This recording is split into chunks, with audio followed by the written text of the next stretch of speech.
오늘의 첫 번째 이야기입니다. 한 남자가 해변 휴양지로 바캉스를 갔다가 작은 기념품 가게에 들렀어요. 여기저기 둘러보다가 청동으로 만든 멋진 쥐 모양의 조각품을 발견했죠. 매우 정교하게 만들어지고 심지어는 장인의 솜씨가 담긴 멋진 예술품처럼 보였습니다.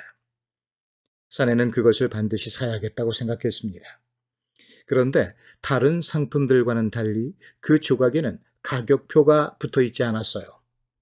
청동쥐를 들고 그는 계산대 앞에 서서 물었습니다. 이게 얼마죠? 청동조각은 12달러고 그 조각에 얽힌 이야기 값은 100달러예요. 남자는 주머니에서 12달러를 꺼내서 지불하고는 말했죠. 조각은 살게요. 이야기는 그냥 가지고 계세요. 남자가 청동쥐를 들고 가게 밖으로 나오자 어디서 왔는지 길모퉁이에 몇 마리의 쥐들이 모여 있었습니다.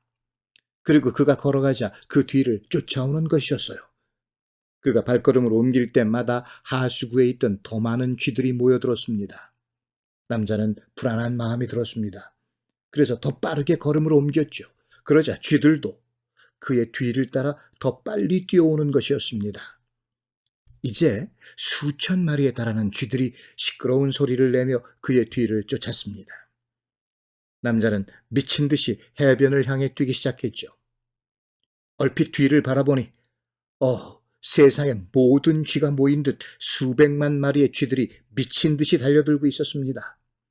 마침내 바닷가에 도착한 사내는 있는 힘껏 청동쥐를 바다에 던졌습니다. 그러자 뒤따라오던 쥐들이 모두 바닷속으로 몸을 던지기 시작했습니다.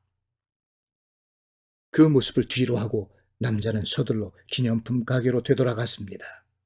숨이 턱에다 들어서는 사내를 보고 가게 주인이 물었죠. 이야기를 마저 사러 왔군요. 그러자 남자가 헐떡이며 말했습니다. 저 이야기는 됐고요. 혹시 청동으로 만든 국회의원 조각은 없나요? 우스개 이야기입니다. 남자는 쥐 대신 국회의원들을 바닷속에 쓸어놓고 싶었던 모양이죠. 어쩌면 의회 정치라는 것은 환상이었을지도 모릅니다. 사람들이 자신들의 대표를 뽑아 법을 만들게 하고 권력을 부여한 것은 넌센스였어요. 일단 대표로 선출이 돼 힘을 갖게 되면 자신을 뽑아준 사람들이 아니라 더 큰 힘을 지닌 사람에게 봉사하고 자신들의 이익만을 추구하는 부패한 정치인이 되기 십상이니 말입니다. 모든 것은 사람의 문제예요. 정치인다운 정치인이 나오기를 기다려야 하는 거죠. 유대인들이 메시아를 기다리는 것만큼 요원하기는 하겠지만 말입니다. 한마디만 더 하죠. 요즘같이 모두가 힘든 세상에 정치마저 날마다 저 잘났다 싸움질이나 하고 있는 것을 보면 기후위기만큼 정치위기가 심각하다는 생각을 합니다. 뉴스 보기가 짜증나는 요즘입니다.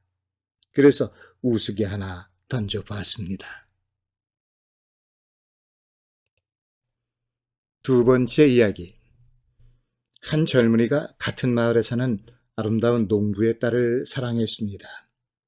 그는 농부를 찾아가 그의 딸과 결혼하고 싶다고 말하며 허락을 구했죠. 그러자 농부가 젊은이를 바라보며 말했습니다. 내게는 소가 3마리 있어. 외양간을 열어 한 마리씩 소를 내보내겠네. 자네가 그중 한 녀석의 꼬리를 잡을 수 있다면 내 딸과 결혼해도 좋아. 다음날 젊은이는 두근거리는 가슴을 누르며 농부의 외양간 앞에 섰습니다. 드디어 외양간의 문이 열리고 소 한 마리가 달려나왔죠.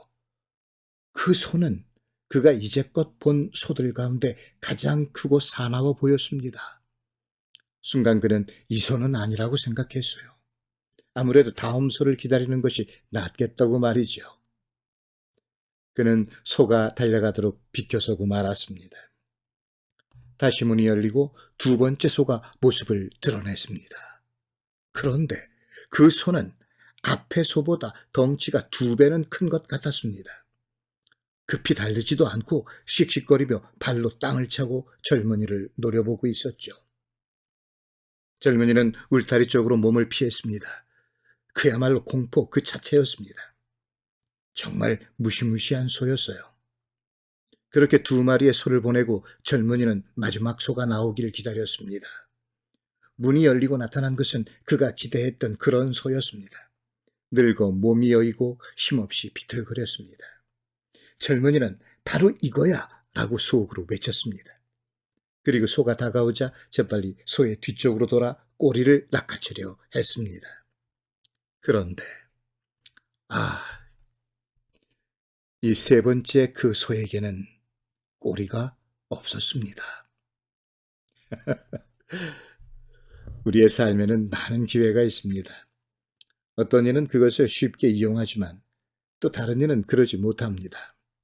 더 나은 기회를 기다리느라 다가온 기회를 그냥 보내버리기도 하지요. 문제는 그렇게 놓친 기회는 다시 오기 어렵다는 겁니다. 또 다른 기회가 올 수도 있겠죠. 하지만 기회는 자주 오지도 않지만 아예 다시 오지 않을 수도 있습니다. 기회의 신인 카이로스는 뒷머리가 없다고 합니다. 지나가면 결코 붙잡을 수 없는 이유지요. 꼭 잡으세요. 앞에 두 마리 소처럼 무섭고 거칠 수도 있습니다. 하지만 꼬리를 잡을 수 있는 허약한 소는 기회라고 할 수 없을지 모릅니다. 기회는 저절로 얻어지는 행운과는 다릅니다. 기회를 붙들고 그것을 자기의 것으로 만들기에는 위험도 따르고 고난을 겪을 수도 있는 것이죠. 그래서 기회를 이용할 수 있는 사람은 강하고 용기 있는 사람인 것입니다.